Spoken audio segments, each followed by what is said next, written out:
Welcome to this news bulletin with news stories from Ethiopia, Eritrea and South Sudan. Firstly, a few hours ago, Getachew Reda, Tigray presidential spokesperson, held a press briefing, and in the briefing he took some questions and he talked on several important points related to the ongoing Tigray conflict. He mentioned alleged return of Eritrean forces to northwestern and northeastern parts of Tigray, and that Eritrea is arming groups in Amhara of far regions, and Eritrea is arming some so-called Tigrayans, according to Getachew Reda. We'll have a detailed look at Getachew's press briefing. And what about the format of press briefing adopted by Getachew? Is it the right format? Because a journalist asks 5 to 6 questions, then Getachew starts speaking for 30-40 minutes. He speaks and then he addresses these questions, sometimes partially, sometimes fully. So journalists don't get the opportunity to raise questions, to ask questions about Getachew's press briefing. Secondly, we have a new story for you from the border, Somalia-Ethiopia border. We know that Al-Shabaab launched an attack on Ethiopian territories, more than one attacks in recent days. And yesterday, top Ethiopian military officials were seen in Badwa. Badwa is in southwest federal member state of Somalia, and Ethiopian military officers held discussion with Abdiaziz Laftagarin, Southwest State President, and joint strategies are being formulated to contain Al-Shabaab. Question is, where is Somalia's central government? And we know that relations between Somalia's central government and southwest federal member state are not very friendly. So at this crucial time, when Ethiopia is under attack, Ethiopian cooperation with the regional governments in Somalia is increasing. Is Somalia's federal government on board? Thirdly, we have a new story about a statement by Amhara regional president. Yilkal Kifale visited Kobo, Wuldia in recent days, and he talked about TPLF. He calls it Vijayane. What did he say? Is he threatening TPLF, or is he saying that Amhara region it's making preparations to defend itself from a likely attack by Tigray Population Front? And lastly, we have South Sudan, where transitional government is going to extend its duration in coming hours. The country was required to hold election in 2023, and before that a unified military institutions were required to be established, but due to internal wrangling between different factions in South Sudan, no progress has been made, and South Sudan government, coalition government of Riek Machar and Salva Kiir is going to extend duration of transitional government. US, UK, Norway are boycotting today's meeting in which this transition will be announced. This extension will be announced. Firstly, a new story from Tigray. Getachew Reda, Tigray presidential spokesperson, held a press briefing. Firstly, general format which is adopted in press briefings is that speaker speaks first, he briefs the media, then journalists ask questions, and in this way they have the opportunity to ask questions about presenter's material which he shared, which he spoke. But here we are seeing since the start of these press briefings by Getachew that journalists, mostly one journalist in English press conference, we have seen that one journalist asks 5-6 questions, then Getachew starts speaking. He speaks for 30 to 40 minutes, and then he addresses these questions, sometimes partially, sometimes fully, sometimes the questions are unanswered. Journalists have no opportunity to ask questions about what Getachew say. The format of the press briefing should be that first Getachew should brief the media. Then journalists should ask questions about what Getachew said. What did Getachew say in his briefing a few hours ago? We'll have a look at main points. Firstly, he said Eritrean military is back. He said that a few weeks ago we heard Eritrean military had withdrawn from Western Tigray. No, Eritrean military has returned. He used the word return. It means there was a withdrawal some time ago. But he says that Eritrean military has returned to northwestern and northeastern parts of Tigray. Secondly, he said Eritrea is allegedly arming armed groups in Afar, Amhara region, and some so-called Tigrayans are being armed as well. Fano fighters of Amhara region are being trained in Eritrea, we know. And according to Tigray, Red Sea Force is being formed by Eritrea in Afar.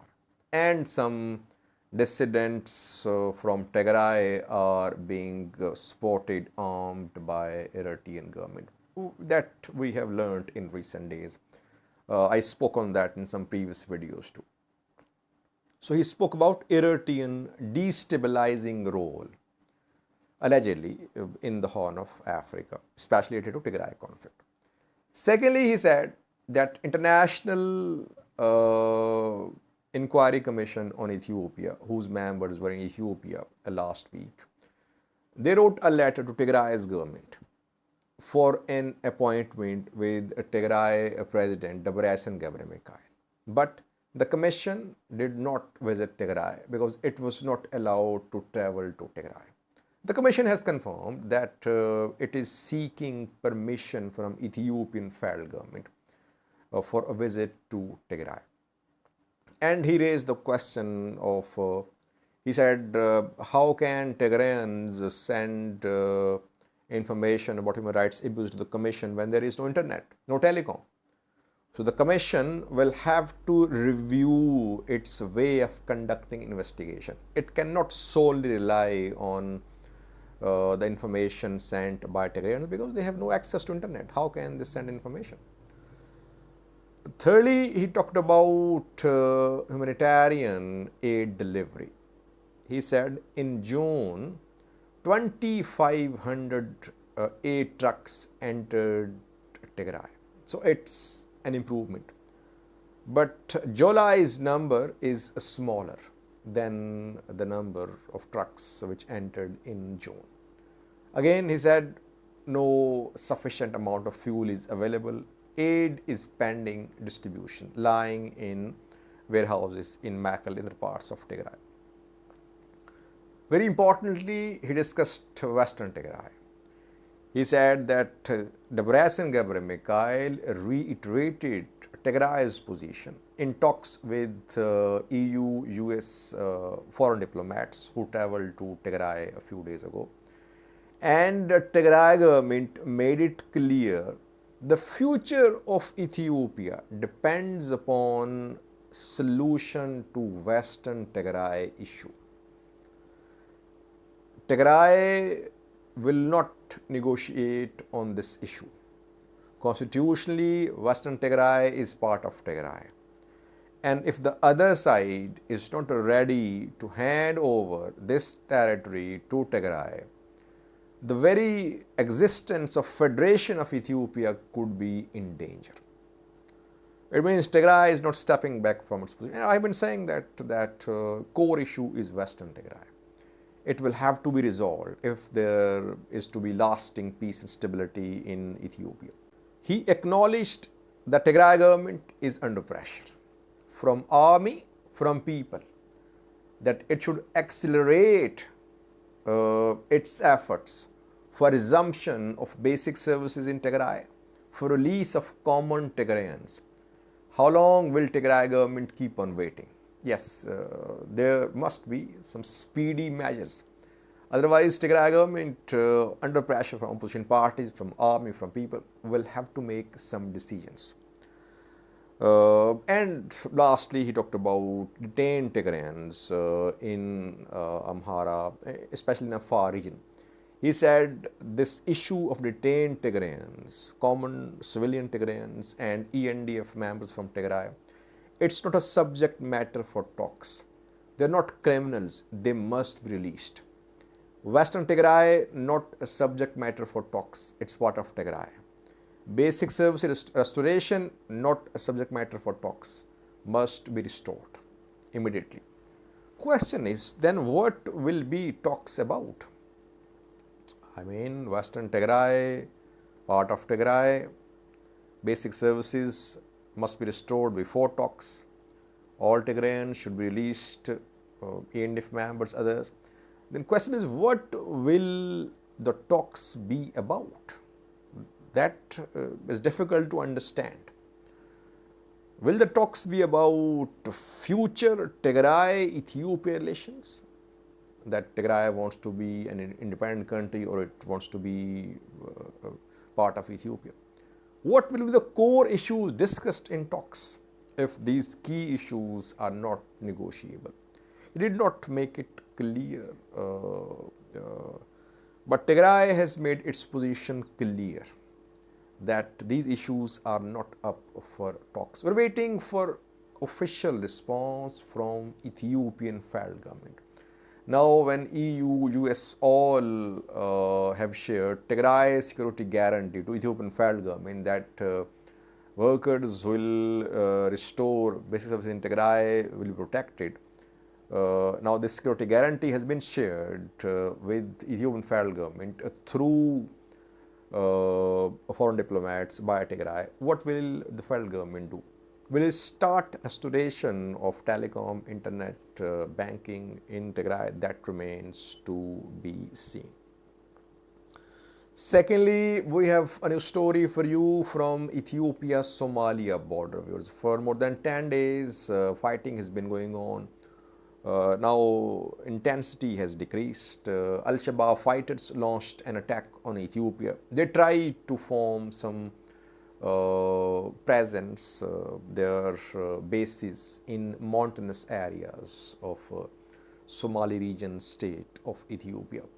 They could not succeed. They had to withdraw. They suffered losses, but still there is presence of some Al-Shabaab fighters in the Somali region of Ethiopia. And now Ethiopia is taking this war back into Somalia by conducting airstrikes on Al-Shabaab positions in Somalia, in Bakul, in Hirshabelle. We have seen Ethiopian Air Force conduct airstrikes on Al-Shabaab positions. And Ethiopian government is forging close ties with federal member states of Somalia. Southwest state of Somalia shares border with Ethiopia, and Al-Shabaab fighters tried to enter Ethiopia. They entered Ethiopia from this state. The state is led by Abdiaziz Laftagarin, president of this region, and reportedly relations between Laftagarin and Somalia's federal government are strained. Mukhtar Robo has been made a minister, ex-Al-Shabaab commander. He's from Southwest state, and some say that this move is aimed at containing Laftagarin to put him under pressure in Southwest state. Mukhtar Robo is now Federal Minister of Religious Affairs in Somalia.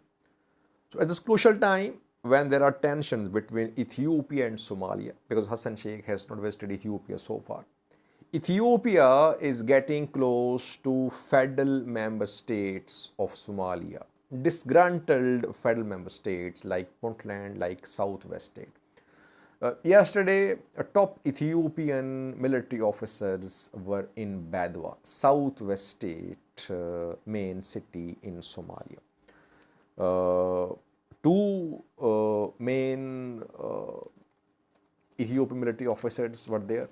Firstly, General Tisfaye Ayalo, who is ENDF Major General, head of deployment unit. Secondly, General Muhammad Ahmed, who is head of Ethiopian Somali region's special force. They met with Lafta Gareen, Southwest Region's president of Somalia, in Badawa. Discussions were held and an understanding has been reached that Ethiopia will conduct airstrikes, it will continue its security operations in Somalia, in Bakul region of Somalia against Al-Shabaab. Federal government is not in the loop, viewers. Federal government of Somalia, which should be in loop, because Ethiopian forces will operate on Somalia's territory. Ethiopia is conducting airstrikes on Somalia's territory, but federal government is nowhere to be seen. If Ethiopia-Somalia relations do not improve, you will see more cooperation between disgruntled Somalia's federal member states and Ethiopian government, between Somaliland and Ethiopian government. But for peace and stability in the Horn of Africa, both countries should revitalize their ties, because Al-Shabaab is gaining ground. Now it has tried to enter Ethiopian territories. That is why Hassan Sheikh Abiy should come close for peace and stability for both the countries, Somalia and Ethiopia. Thirdly, a new story about Amhara region's president Yilkal Kifale, who has visited Kobo, Waldia in the last 2 to 3 days. And there he spoke about TPLF, he calls it Vijayane. He said Vijayane are making preparations for another invasion. And we are ready to bury TPLF. TPLF must be buried for lasting peace and stability in Ethiopia. He said that TPLF destroyed infrastructure, schools, hospitals in the Amhara region of Ethiopia. Amhara region is rebuilding its destroyed infrastructure, and people are sacrificing. They sacrificed, and now they are part of this rehabilitation process. There is mistrust, serious mistrust and lack of trust between Amhara and Tigray regions. Both say, Tigray says Amhara expansionist, federal government making preparation for another war, for another invasion of Tigray. Amhara region says Tigray making preparation for another war. It means there is serious lack of trust. And these factions, these governments should sit at the table for talks. Otherwise, such statements will lead to hatred, will lead to more deficit of trust, and the regions will keep on focusing on security sector. Both Tigray and Amhara need to focus on humanitarian issues, rebuilding, rehabilitation, provision of basic services. But if their relations do not improve, what will happen? They'll spend whatever they have on their security institutions, on militias, on regional forces. So overall, people will suffer. That is why leaders should show majority. Outstanding issues should be discussed and resolved peacefully if there is to be development and prosperity in Ethiopia. Lastly, we have South Sudan, where in 2018, Riek Machar, Salva Kiir signed an agreement to form a transitional government. The country gained independence in 2011. In 2013, civil war broke out between factions led by Salva Kiir and Riek Machar. In 2018, a ceasefire agreement was signed. Then a transitional government was established, which was due to hold elections till 2023. In 2023, a unified military was to be formed, institutions were to be established, but progress has not been made. And now this coalition government of Salva Kiir and Riek Machar is going to extend its duration for around 30 months. This extension is being boycotted by international partners, which played a role in 2018 ceasefire agreement. Yesterday, Salva Kiir, South Sudan President Office extended an invitation to foreign diplomats, to media, to a meeting which is happening these minutes in South Sudan. In this meeting, discussions are due to be held, and then extension of the duration of transitional government will be announced. But in a letter by three international partners, US, UK and Norway, they have refused to attend today's meeting. They do not want any extension. They said extension should be announced after consultations with civil society, with media, with human rights organizations, international partners, and that no progress has been made in the last 3 to 4 years. But Salva Kiir government, Reich Machar government is trying to have the support of regional allies like Uganda, like Ethiopia for this extension. Extension will be announced in coming hours.